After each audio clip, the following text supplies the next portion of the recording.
शुद्ध होंगे? गंगा में जाके, घर के पानी से नहा के? किससे शुद्ध होंगे? यीशु के लहू से। कहिए यीशु के लहू से। क्या यीशु के लहू में शुद्ध हो गए? क्या लहू में शुद्ध हो गए? तो इसका मतलब संसारिकता को छोड़ दिया, संसारिक बातों को छोड़ दिया। सच बताना, यहाँ बैठे हो कितने भयानक कल करवा चौथ मनाया है, झूठ मत बोलना। अपने सच्चाई के साथ हाथ उठा दीजिए, सच्चाई के साथ वो लोग बहने हाथ उठा दो जिन्होंने कल करवा चौथ का त्योहार मनाया है। शर्माओ मत। आमीन। और खड़े और उठा दीजिए। मुझे मालूम है बहुत सारा ने बनाया है, बनाइए। अब मैं एक बात पूछती हूँ आप सब लोगों से, चंद्रमा किसने बनाया? चंद्रमा रक्षा करेगा आपके पति की? तो फिर उसकी पूजा किस लिए है? उसकी पूजा किस लिए है?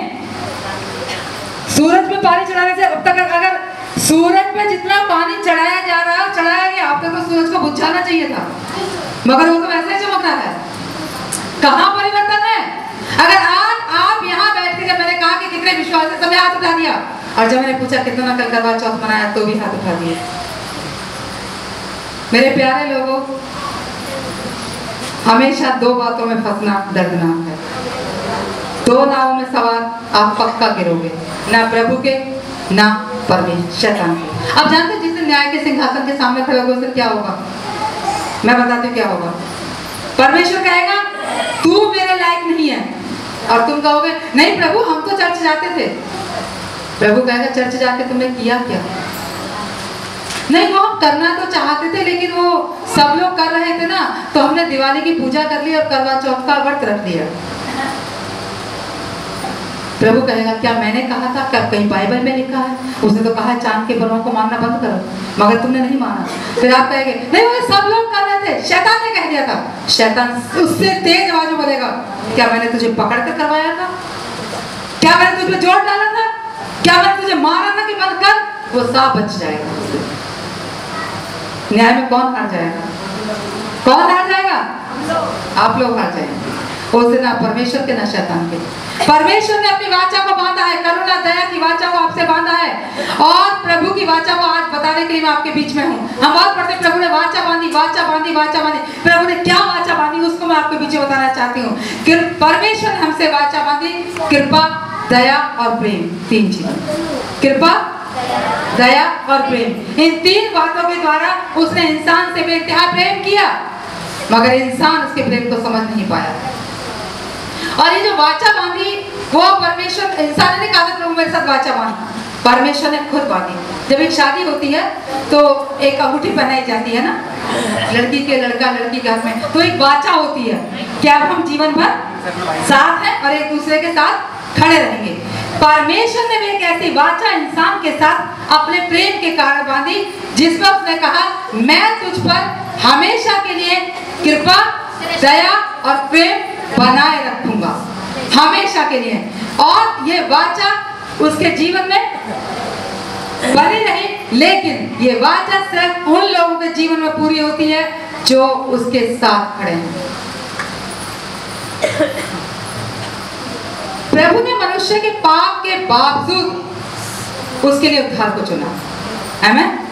आपको क्या लगता है, आप में से कोई ऐसा है या हम सब में से कि हमारे कारण उद्धार आ जाए? सही बात है। पास्टर साहब ने कहा किसी की तरफ मत देखो, मेरी तरफ मत देखो, उनकी तरफ मत देखो, भाई एक और बैठे उनकी तरफ मत देखो, किसी की तरफ मत देखो, क्योंकि हमारे पास उद्धार, हमारे पास चंगाई, हमारे पास अनंत जीवन, लेकिन हाँ हमारे पास प्रभु है जो आपको देना चाहते हैं। हालेलुया। और मैं चाहती हूँ आप उसे आज अपने साथ पूर्ण रूप से घर ले जाएं, और जितनी भी उसके खिलाफ की बातें हैं उन्हें आज बाहर का रास्ता दिखा दें। आमीन। और अगर ऐसा करेंगे तो आज की आशीष आपके लिए है।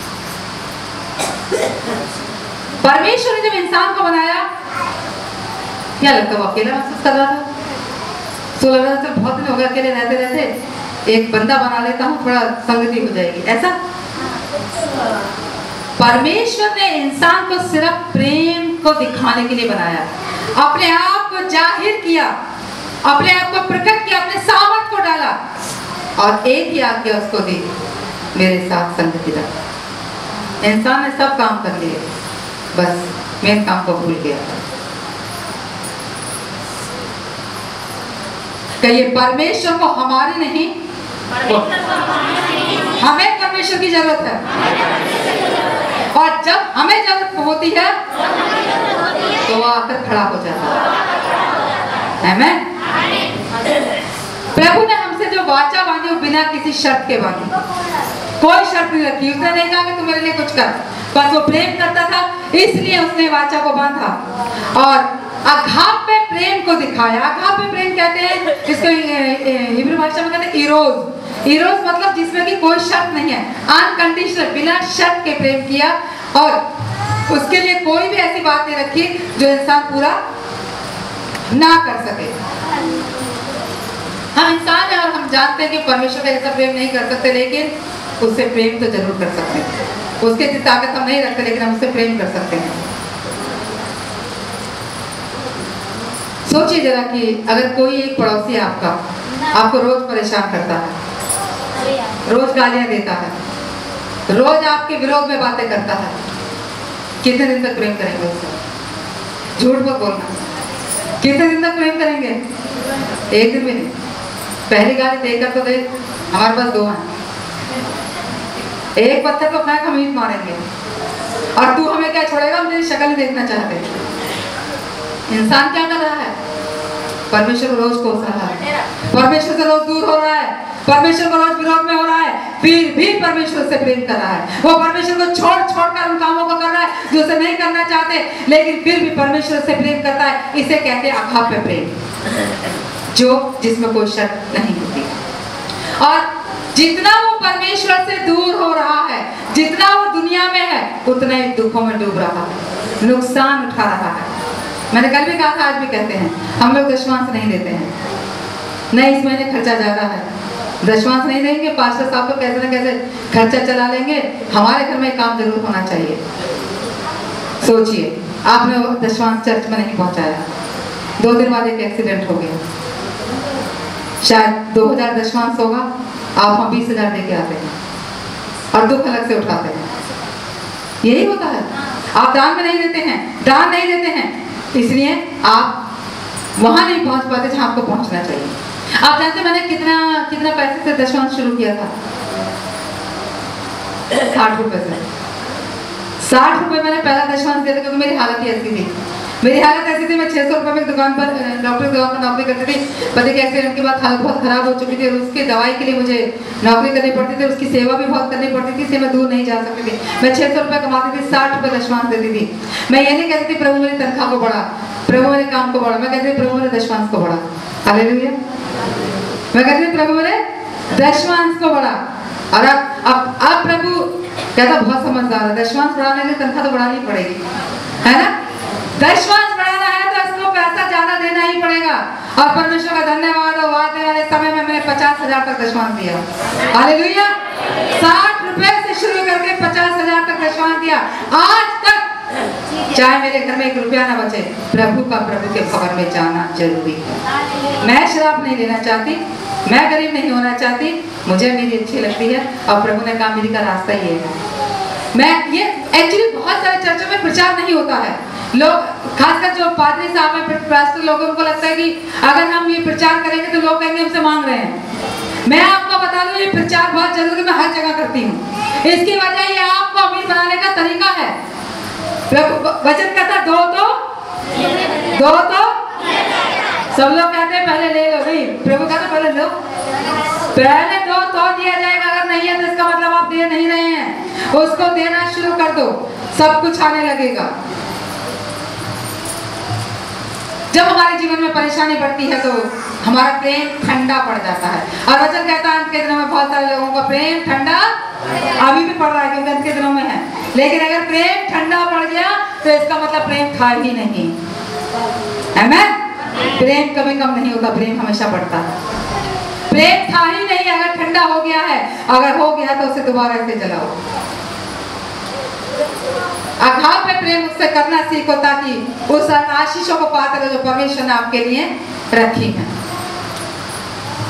आपको उत्साहित करना चाहती हूँ, आप कितने भी दूर जाओ परमेश्वर से, परमेश्वर आपको दूर नहीं जाने देगा। अब इसके साथ एक वचन बांटती हूँ, ना मैं तुझे कभी छोड़ूंगा, ना कभी तुझे। अच्छा है ना वचन? प्यार से है ना? ना मैं तुझे कभी छोड़ूंगा, ना मैं तुझे कभी त्यागूंगा। हम खुश, हम खुश। और प्रभु ने वायदा कर दिया, उसके बाद हम अपने तरह से जीवन जीते हैं। प्रभु कहता है ना मैं तुझे कभी छोड़ूंगा, ना कभी त्यागूंगा। दोनों मंत्र है, दोनों मंत्र है। यहाँ जो दूसरा बात है ना कभी छोड़ूंगा, तो एक बात जान लो, परमेश्वर के जीवन हाथों में पड़ना भयानक बात है। वो तुम्हें जाने नहीं देगा, कस के पकड़े रहेगा, फिर चाहे चिल्लाओ, चाहे फिर दर्द में हो, तकलीफ में हो, वो बना के छोड़ेगा जो वो बनाना। तो क्या चाहते हैं, सताव के साथ बने या प्रेम के साथ बने? तो फिर क्या करना है? समर्पण। क्या करना है? प्रभु के हाथों में दे दो।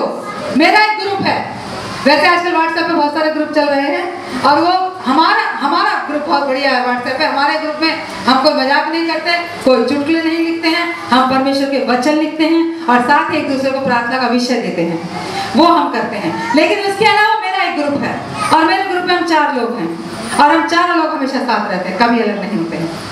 आप जान सकते हैं कौन है 4 लोग? कौन है? पिता, पुत्र, पवित्र आत्मा और मैं। हालेलुया। हम कभी अलग नहीं होते। हमारे को नेट की भी जरूरत नहीं है, हमें लाइट की भी जरूरत नहीं है, हमें किसी भी समय की जरूरत नहीं है। हम हर पल साथ हैं। आमीन। आप भी अपने ग्रुप में उनको शामिल कर लो। मैंने बात की परमेश्वर का प्रेम, वाचा, दया, प्रेम और कृपा, और आपका कोई भी काम परमेश्वर को आपसे दूर नहीं कर सकता। दाऊद एक व्यभिचारी था। कितने लोग जानते हैं दाऊद के बारे में? कौन था? व्यभिचारी था। मतलब ज्यादा लोगों ने बाइबल नहीं पढ़ी। दाऊद एक व्यभिचारी था, दाऊद एक हत्यारा था, लेकिन परमेश्वर ने से फिर भी प्रेम किया, क्योंकि वो परमेश्वर से प्रेम करता था। मूसा भी एक हत्यारा था, फिर भी परमेश्वर ने उसे चुना। सारा परमेश्वर की बातों पर हंसने वाली थी, फिर भी आदि माता कहलाई। गिदोन अपन दर्जे का मूर्ख था, परमेश्वर ने उसे बड़ा न्याय और एक योद्धा बना के क्या कर दिया। पतरस गुस्से वाला एक व्यक्ति था, परमेश्वर ने उससे फिर भी इतना प्रेम किया कि परमेश्वर के निकट पाया जाता। ऐसे बहुत सारे जीवन और चरित्र हैं।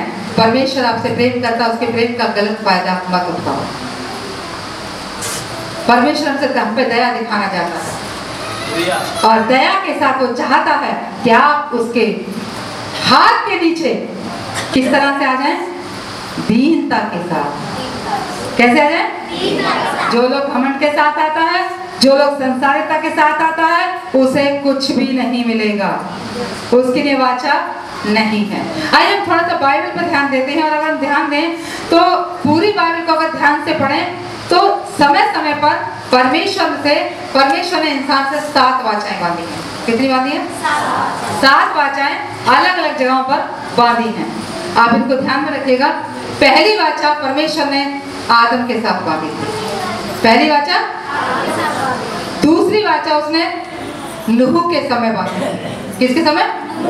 और आदम के साथ जब वाचा बांधी थी उसमें कोई मोहर नहीं थी, लेकिन नूह के समय जब वाचा बांधी थी उसमें एक मोहर लगाई गई थी, यानी कि वाचा को और ज्यादा पक्का कर दिया गया था। और अगर आदम के साथ ये वाचा बंध गई होती पहले ही, तो आदम और हम हमेशा के लिए नरक में चले जाते। आमीन। अच्छा हुआ उसके साथ मोहर नहीं थी, वाचा थी, मोहर नहीं थी। नूह के साथ परमेश्वर ने वाचा के साथ मोहर भी लगाई, और हम बाद में उसी वंश में आगे बढ़ते गए। तीसरी वाचा परमेश्वर ने इब्राहिम, इसहाक और याकूब के साथ बांधी थी, जिसका चिन्ह था खतना। एक खतना का चिन्ह देकर एक मोहर लगाई थी, और वो अगली वाचा थी।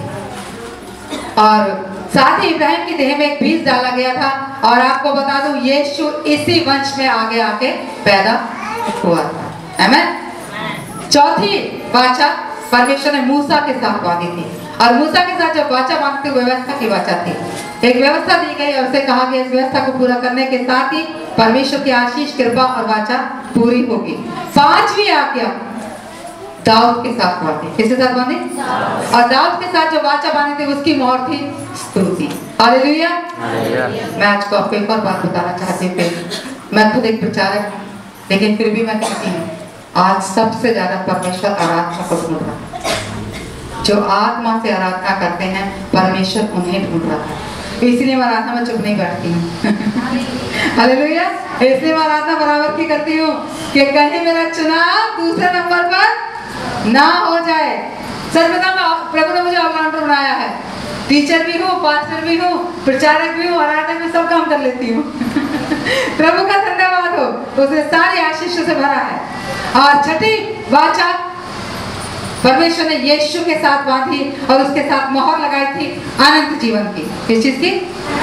और अंतिम वाचा बांधी थी, अंतिम वाचा मेरे और आपके साथ में, चुने हुए के साथ में। अंतिम वाचा के हम है प्रियाई, हमारे साथ वाचा बंधी किस बात से? उद्धार के साथ में। Hallelujah, hallelujah, hallelujah. पहली वाचा में कोई मोहर नहीं थी, अगर होती तो हम कभी उद्धार नहीं पाते, क्योंकि आज हमने पाप के द्वारा उस उद्धार को खो दिया था। अगर मोहर होती तो हम उद्धार नहीं पाते, इसलिए बात की वो वाचाओं पे मोहर लगी हुई थी। यदि आदम जीवन के पेड़ का फल खा लेता, आदम जीवन के पेड़ का फल खा लेता तो हमेशा के लिए वो नाश हो जाता, मगर और वह अनंत काल के लिए पापी बनकर रह जाता। मगर बिना मोहर के वाचा पूरी नहीं होती, इसलिए क्योंकि मोहर नहीं लगी थी, इसलिए आदम पर भी उद्धार आया और उसकी पीढ़ियों पर भी उद्धार आया। क्योंकि अंतिम जो मोहर थी वो उद्धार की थी और वो चुने हुओं के लिए थी। आमीन। ध्यान से सुनिए इन सारी बातों को। लूका की किताब निकाल दीजिए।